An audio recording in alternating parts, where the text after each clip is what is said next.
What's wonderful, I love that honorary scroll thing. It looks just like the thing that the mayor of Munchkin City presents to Dorothy. It's so awesome. That's mayor of Munchkin City. When I first came to Hollywood to do a movie, it was an amazing, thrilling time in my life.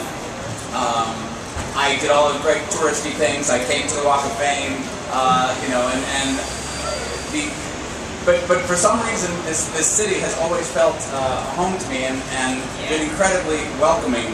Just to tell you a story to illustrate, on my first film, No Small Affair, which I did with Demi Moore, Ashton's wife, when he was 7. I was 8! Oh, he was 8. Sorry. I've now told that joke like 30 times every time he gets up at me. At any rate, I accidentally left my wallet in my costume pants at the end of the shoot day. And I frantically called the costume department. They said, actually, we sent all the costumes out to be cleaned at a laundry. So if you run to the laundry now, you can probably get your wallet. So I drove frantically down to a place on Santa Monica Boulevard, and it was a Friday night. And I, banged on the door, and they opened it up for me. And I said, "Excuse me, I left my pants in the load of laundry that came from Columbia Pictures, and can you find it for me?" And they said, "No, that shipment hasn't come in. You just have to wait." I said, "Okay, I'll wait." But it was incredibly, unbearably hot in the dry cleaning place. So I walked out onto the street, and leaned on a lamppost on Santa Monica Boulevard on a Friday night. And what was wonderful was just the outpouring of affection.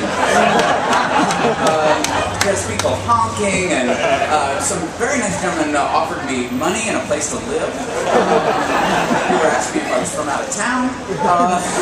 But Hollywood's been wonderful to me like that for many, many years. I grew up in the 70s and was weaned on just thousands of hours of the best comedy television that's ever been produced, 60s and 70s television, which was Mary Tyler Moore and MASH and the Dick Van Dyke Show and the Carol Burnett Show. And what I loved about Hollywood was you could come here and you'd run into those people on the street, just like right now.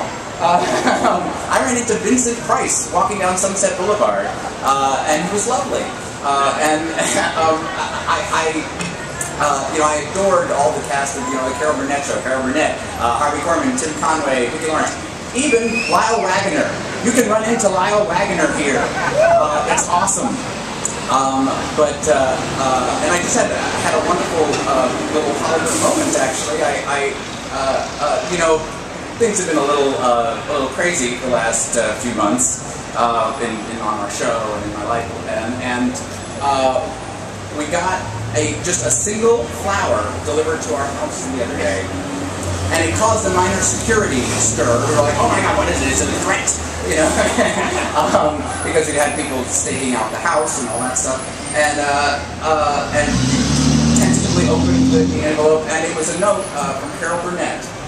Saying, "Congratulations on your star." To be here, to be among the people I revered as a kid, to be a part of this industry that I loved growing up, that I watched so much that drove my mother to distraction, it is an incredible honor, and it means so much to me. I have so many people to thank. Just settle in, people. It's going to be a while. If you have something to sit on, use it. I got to thank Robert Altman, who gave me my very first role in a film. I got to thank Neil Simon and Gene Sachs for firing me for my very first show. I got to thank John Hughes and Howie Deutsch for Pretty in Pink and Molly Ringwald. I got to thank every agent who's ever handled me. David Lewis was the very first. My manager Marty Tudor, who was a lighting designer till he decided to, I'm going to be a manager. You're going to be my first client. And we were both young and silly, and God love us, we worked together for 20 years. I want to thank my current management, Connie and Vera, and all all of my agents at UTA, who are amazing. But I think the most satisfying experience that I've ever had as a performer has been playing the character of Alan Harper on 2.5 Men. It has been 9 years of just joy, with some moments of sadness. But the incredible cast of that show has been amazing. The writers have given me so many gifts over the years. The crew, we have the best crew of any show on working in Los Angeles now. They are amazing. We work at Warner Brothers Studio. It's an honor for me to just pass through those gates in the morning.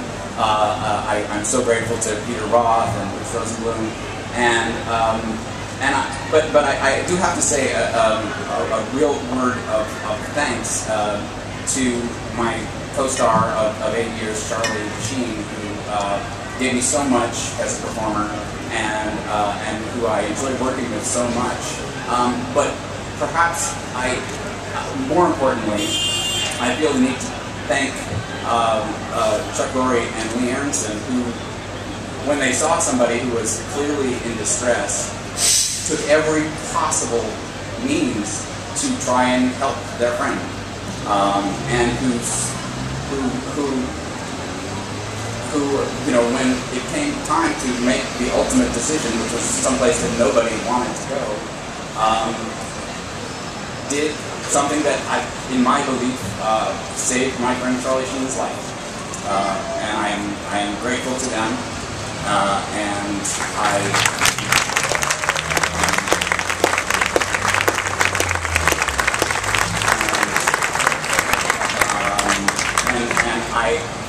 it is an honor that I will never take for granted that I work in this industry.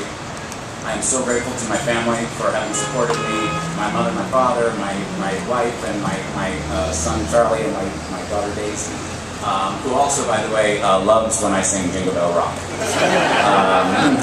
And she and Carl Reiner. It spans a vast demographic. But I want to thank Hollywood, specifically West Hollywood, for the incredible welcome they've given me. And thank you all for coming. And don't worry, I'll sign a lot of autographs.